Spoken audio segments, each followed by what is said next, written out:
广而告之一下，青衣在测试服的最终版本迎来了挺多的加强。第一，它的易伤倍率原先是20乘以3等于60点，现在是20乘以4等于80点。这个易伤倍率是青衣的核心机制啊，可以算是一个大加强了。第二是它实战中的失衡速率得到了提升，以及2命的数值得到了加强。在战斗方面，它的冲刺攻击由原来的上挑变成了从地面直接一捅，丝滑了很多的同时，节省了很多的时间。普攻2段之后，也可以闪避再接连打，变得丝滑了很多。总而言之，最终版本的青衣呢是一个纯纯的加强。好的，接下来我们进入正式测评环节。好耶，又来给屏幕前绝绝子的你做绝绝子的视频啦。本期视频的主角是第一个限定击破角色青衣。视频开之前先声明一下，本期视频的所有录屏和数据来源于创作体验服，有可能和届时上架正式服的青衣有所差距，届时大家还是以正式服为准。视频开之前，我先给大家展示一下青衣的面板。目前我的青衣是一个0命，技能 A B C D E F 全部都点上，然后下方的技能都点到了11级，装备振兴迪斯科4件套，还有雷暴重金属2件套，武器带的是安比的精炼5阶的专武啊，然后呢具体属性是这样一个样子的，冲击力是189。后续如果我没有特别声明的话，我用的都会是这一个平民毕业级的0+0青衣。那么视频的开头还是老规矩，我先给屏幕前不了解青衣技能机制的玩家详细解读一下它的技能机制，以及它实战中的详细输出手法细节。如果你是游戏理解大佬，已经完全知道它的各种技能机制以及实战手法了，为了节省时间，你可以跳过这一段，从本期视频的11分6秒开始观看哦。首先我们来说一下青衣的普攻。青衣的普攻一共分为4段，其中第3段可以持续无限时间。第3段的过程中，如果你一直按着连点键的话，它是不会结束的。然后你松开连点键，就会打出第4段。这就是青衣的普攻4段，并且根据第3段普攻的持续时间不同呢，第4段普攻会分为非强化状态和强化状态。如果第3段持续时间较短，我们只能打出非强化第4段。那这就是非强化第4段，砸一下地面。那么第3段的普攻如果持续时间较长呢，青衣身上会闪出一个亮光。OK， 闪出这个亮光之后，我们就可以打出强化版本的第4段。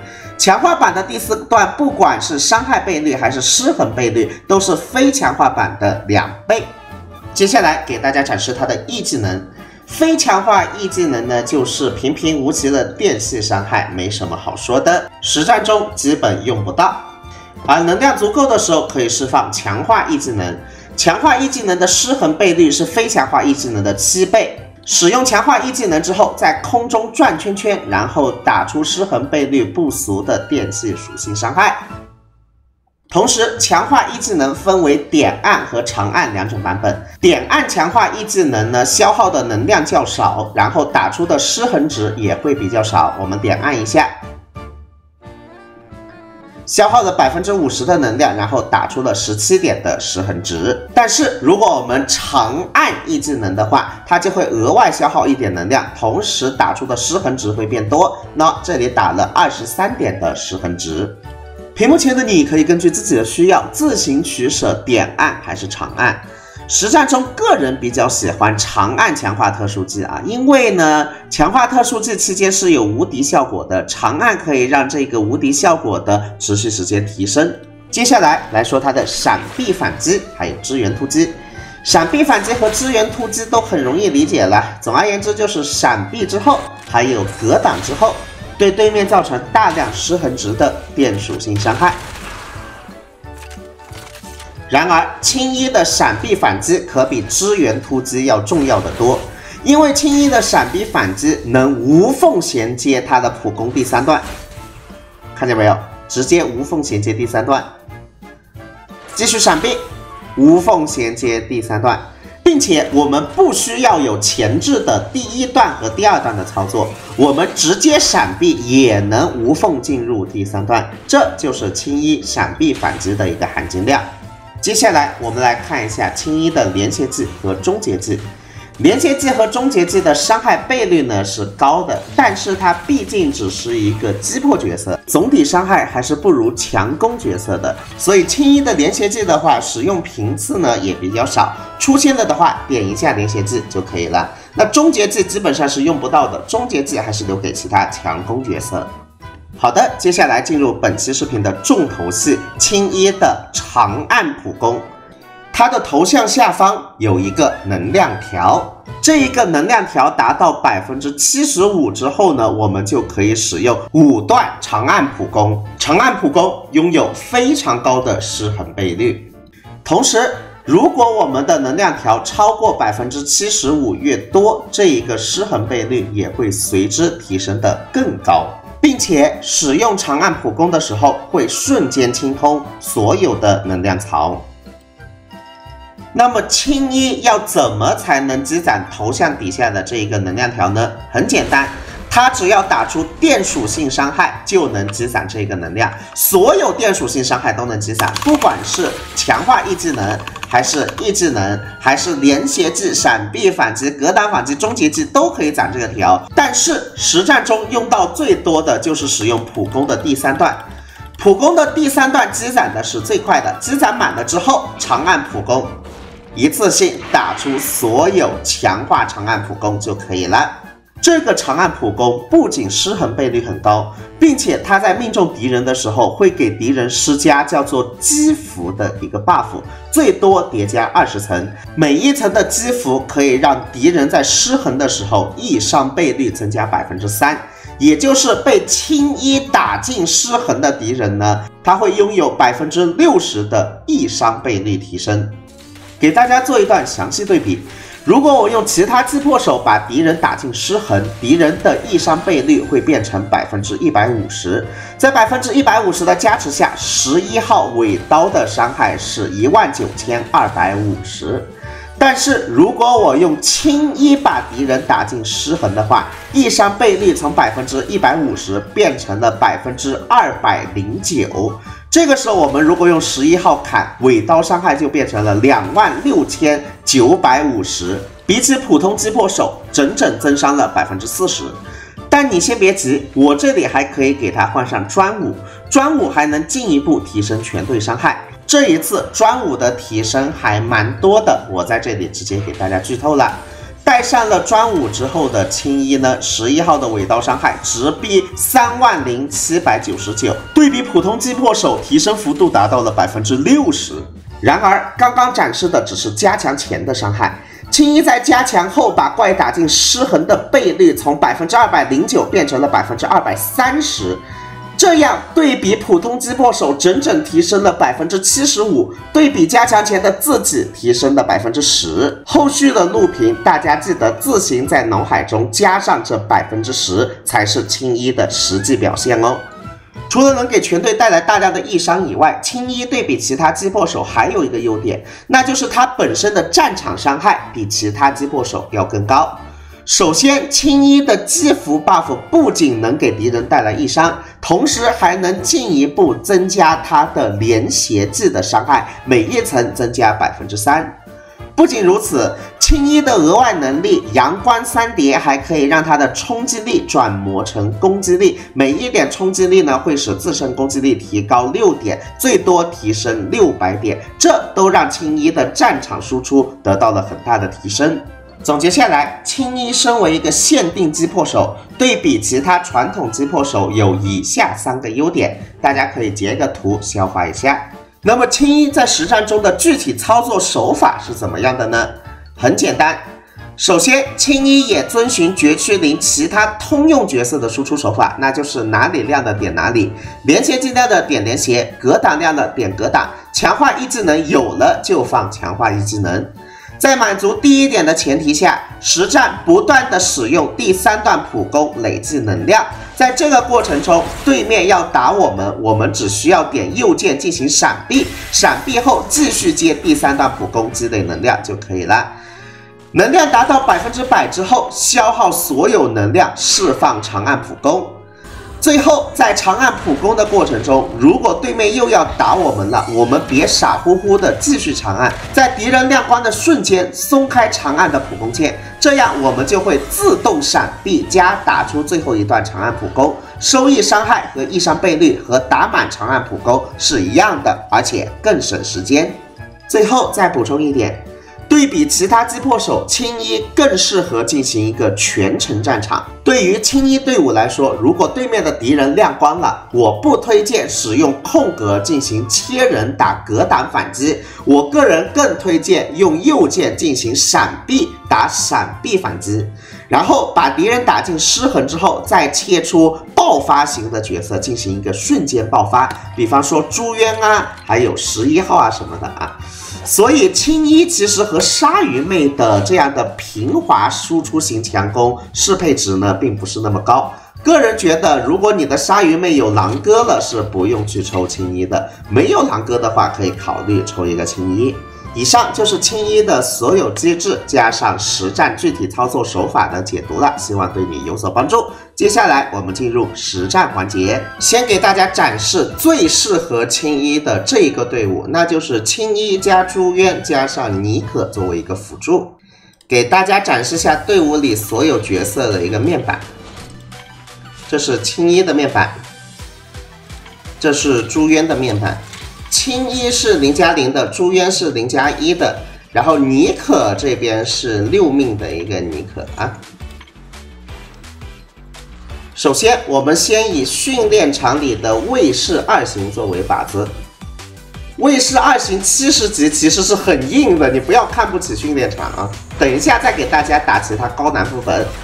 好，闪避 ，nice， 闪避继续接第3段，闪避。好的，然后打出强化普攻啊！强化普攻的过程中，我还闪避了一下，再闪避，已经快被我们打进失衡了。看看能不能一波把70级的卫士2型秒掉啊！哇，你看这朱渊一颗霰弹差不多将近10万伤害了，但是我们宣享值不够，宣享值不够，我们普攻还有强化一技能再攒一下霰弹，可以，一波把70级的卫士2型给秒掉了。接下来我们打灾难级别难度的副本，开拓新道路3，我就全程不剪辑来一个全程录屏了。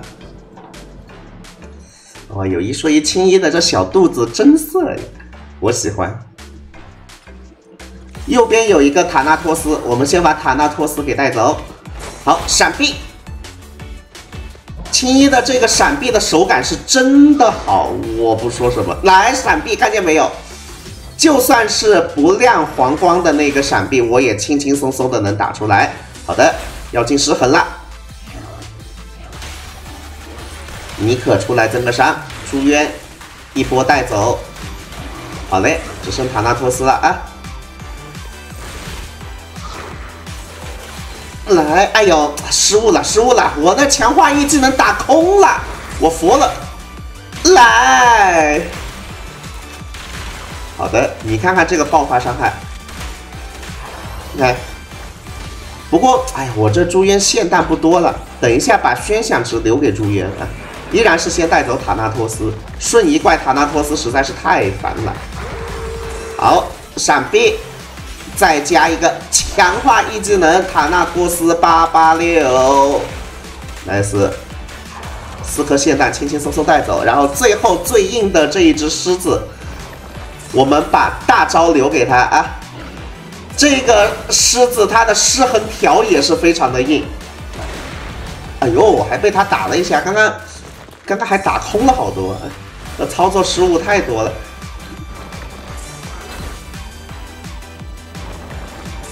闪避反击，再接强化一技能。哎呀，强化一技能又打空了。不过呢，对面已经是一个死人了，他已经死了。你别看他的血量还有这么多，我一个大招，哎，好的，一半血没了。然后你看我霰弹还这么多呢，我连强化一技能都还没有用，也就是我只用的2/3的强化霰弹就把 BOSS 给带走了。朱渊还有1/3的爆发输出还没用呢，溢出了。再来打一场灾难级的与空洞为敌，给大家看一看。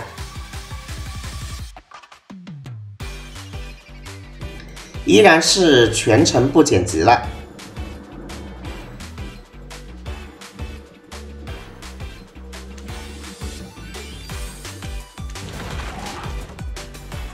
好，闪避反击。哇，小怪很快就被我们打进失衡了。那就先把小怪秒了吧。看到这里，屏幕前的你应该已经发现了，青衣适合全程战场。它就算对面的怪物亮黄光了，哎，也没有必要按空格，直接按右键进行闪避，能更快的把对面打进失衡啊。然后打进失衡之后，再切出爆发类的主 C 进行一波爆发，这才是最适合青衣的玩法。所以青衣其实是不太适合用来辅助鲨鱼妹和猫鼬这种需要战场的强攻角色的。来，瞬移怪塔纳托斯又来了，我们先把他打进失衡 ，nice， 把塔纳托斯先秒掉，然后杜拉汉就很容易解决了。哇，你看这3枪就秒掉了，我还浪费了2颗霰弹呢，3枪就把塔纳托斯秒掉了。好的，来继续闪避。好嘞，强化一技能。我把宣响值交给杜拉汉吧，因为等一下死路屠夫其实比杜拉汉要更容易秒一点啊。好嘞，最后死路屠夫依然是青衣全程战场，闪电5连鞭，闪避，强化一技能。闪电5连鞭的过程中，松开左键自动闪避。好嘞，看看能不能直接把死路屠夫全部给秒掉啊！啊，肯定秒得掉了，太脆了，死路屠夫。你看这朱渊只用了2颗霰弹就把对面全部带走了。接下来我们举一反三一下，跟各位说一下青衣适合怎样的配对。刚刚我们也说了，它适合辅助爆发 C 位，所以青衣加朱渊就是最适合的配对。除了朱渊以外，11号还有安东也是爆发类型的 C， 所以它辅助11号和安东也是非常不错的。但是像鲨鱼妹还有猫鼬这种需要战场达成平滑输出的强攻角色呢，就和同样需要战场的青衣的定位稍显冲突了。所以青衣不怎么适合用来辅助鲨鱼妹还有猫鼬。同时，像格丽斯这样的用来打异常的角色呢，也没有太大必要强行绑定一个击破手。所以青衣这个角色的组队可以总结为：你的主 C 在瞬时能打出的爆发越多，你就越适合去抽青衣。我在这里再给大家展示一场他辅助4星角色安东的一场实战吧，给大家看一下属性。青衣依然是刚刚那个0+0的青衣没有变。然后丽娜呢，这边是0+1的一个丽娜。安东这边，我给他带的武器是加农转子啊，并没有给他带5星的武器。技能是这样的，然后基础面板是这样的。我们依然是打一场全程不剪辑的实战。来，先欺负小怪啊！先把小怪打进失衡，然后安东攒一下那个能量条，来切出安东攒能量条，继续用小怪，闪电5连鞭，切出安东攒能量条，好嘞，闪避，丽娜切出来增一个伤。安东可以启动了吗？可以启动了吧，兄弟！兄弟，喜欢我兄弟的大钻头吗？好的啊，进入第2关。第2关我看看能不能把 BOSS 给秒了啊！闪避反击，再来闪避反击！哇，青衣的这个手感是真的无敌呀！闪电5连鞭，好的。丽娜出来增一个伤，安东，最后青衣应该还有一下连血啊！好，换丽娜，兄弟，我们一起！哇，你看这个伤害，你看这个伤害，哇，无敌无敌无敌！哇，太爽了！这就是辅助爆发角色安东的一个实战。接下来，殷勤还有驱动盘的推荐环节。这一次青衣的专属殷勤玉壶清兵，刚刚已经说了，提升的还蛮多的，主要它能提升这一个全队伤害啊，所以玉壶清兵抽一个呢，还是挺值得的。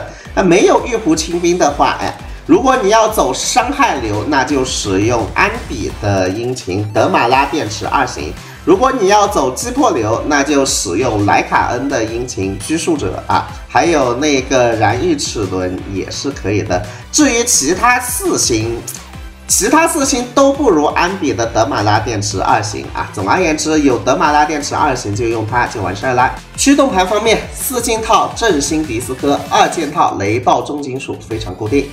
属性的话，6号位固定冲击力。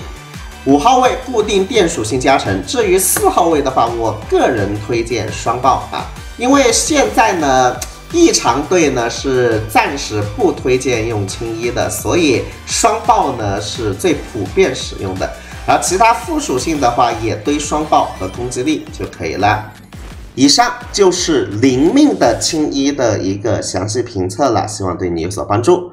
给大家做一个总结吧，真的非常非常强，尤其是加强了之后，真的非常强。加强之后的这80%以上，可以让它整整超越普通击破角色75%，这将近翻倍了，实战起来非常香。而且实战中的各种操作也是非常的丝滑的啊，不愧是限定击破手。